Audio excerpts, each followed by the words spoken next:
दोस्तों नमस्कार, मैं हूं आर्किटेक्ट अशोक गोयल। दोस्तों, अगर किसी चुनाव में किसी कैंडिडेट को जितने वोट मिले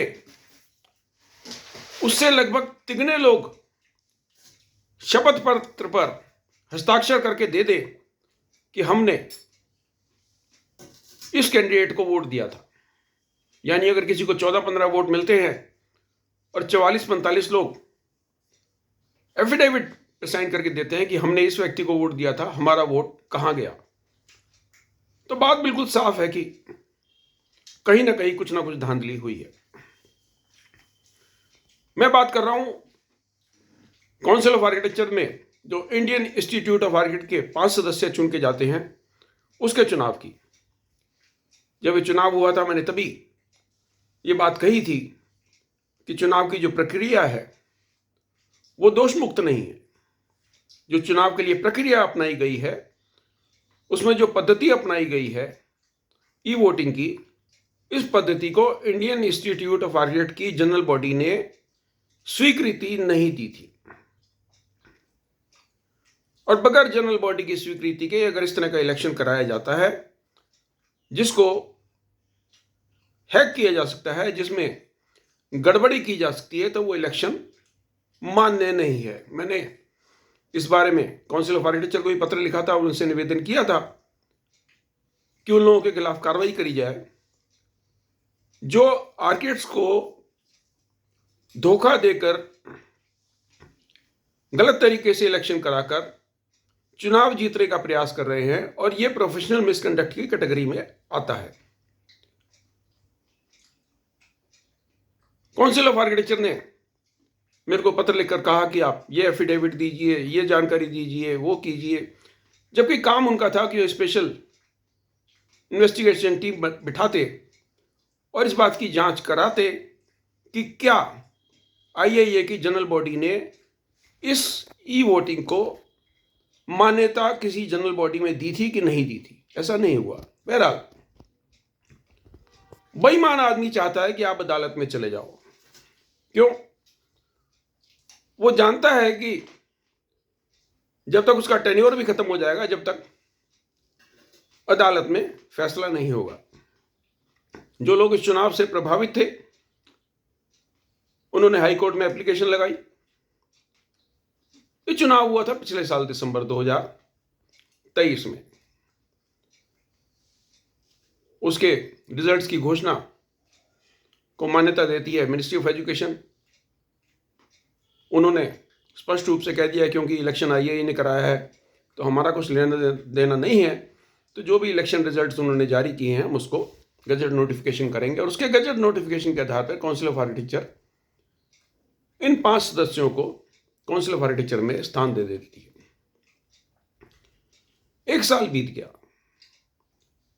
ये 5 सदस्य उस चुनाव के परिणाम के कारण काउंसिल में प्रवेश पा गए जिस चुनावी प्रक्रिया को मैं कहता हूं कि अवैध है। और मैं क्या कहता हूं, आप नियम कायदे पढ़ लीजिए। अगर किसी संस्था की जनरल बॉडी किसी चुनावी प्रक्रिया को पास नहीं करती तो उसके तहत कराए जाने वाले सारे चुनाव अवैध हैं। मैं कई लोगों से इस पे बात करने की कोशिश की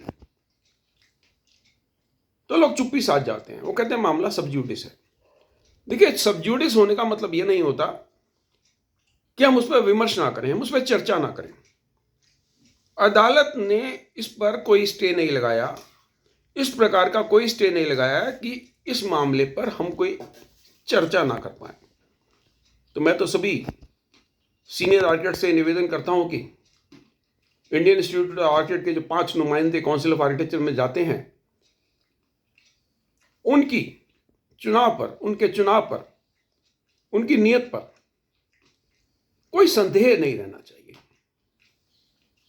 5 प्रतिनिधि जो प्रोफेशन के जाते हैं काउंसिल में, वो वहाँ पर तरह तरह की कमेटियों के भी सदस्य बन सकते हैं, और तरह तरह की कमेटियाँ, चाहे वो शिक्षा से रिलेटेड हो, चाहे वो आर्किटेक्चर एडमिशन से रिलेटेड हो, चाहे एजुकेशनल इंस्टीट्यूट से रिलेटेड हो, चाहे डिसिप्लिनरी कमेटी हो,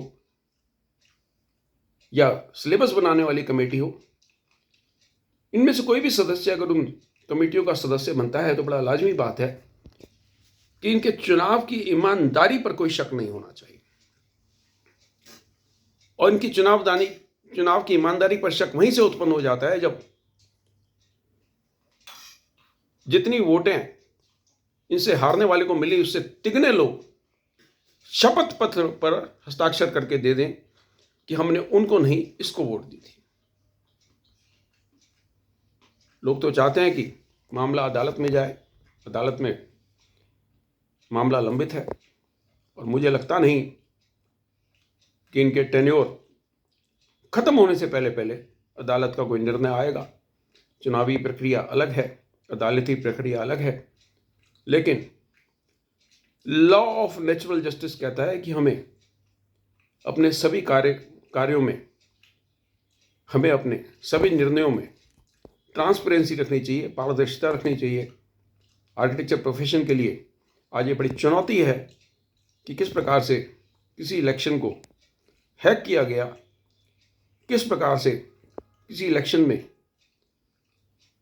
बगैर मान्यता प्राप्त तरीके से चुनावी प्रक्रिया अपनाई गई और उस अमान्य प्रक्रिया के परिणाम स्वरूप कुछ लोग काउंसिल ऑफ आर्किटेक्चर में स्थान प्राप्त करते हैं। बहुत ज़रूरी है कि हमारे प्रोफेशन में ईमानदारी हो और कोई आर्किटेक्ट किसी दूसरे आर्किटेक्ट के प्रति दुर्भावना ना रखे, और अगर कोई गलत प्रक्रिया अपनाता है तो प्रोफेशनल मिसकंडक्ट है, और प्रोफेशनल मिसकंडक्ट की जिम्मेदारी बनती है कार्रवाई करने की काउंसिल ऑफ आर्किटेक्चर की। काउंसिल ऑफ आर्किटेक्चर को एक SIT बिठानी चाहिए और इस बात की पुख्ता तस्दीक करनी चाहिए कि क्या इस चुनावी प्रक्रिया को इंडियन इंस्टीट्यूट ऑफ आर्किटेक्ट की जनरल बॉडी ने पास किया था या नहीं किया था। अगर नहीं किया था तो कम से कम जो सदस्य काउंसिल ऑफ आर्किटेक्चर में पहुंचे हैं उनको किसी कमेटी का तब तक सदस्य ना बनाया जाए जब तक अदालत का फैसला नहीं आता। शुभकामनाएं, नमस्कार।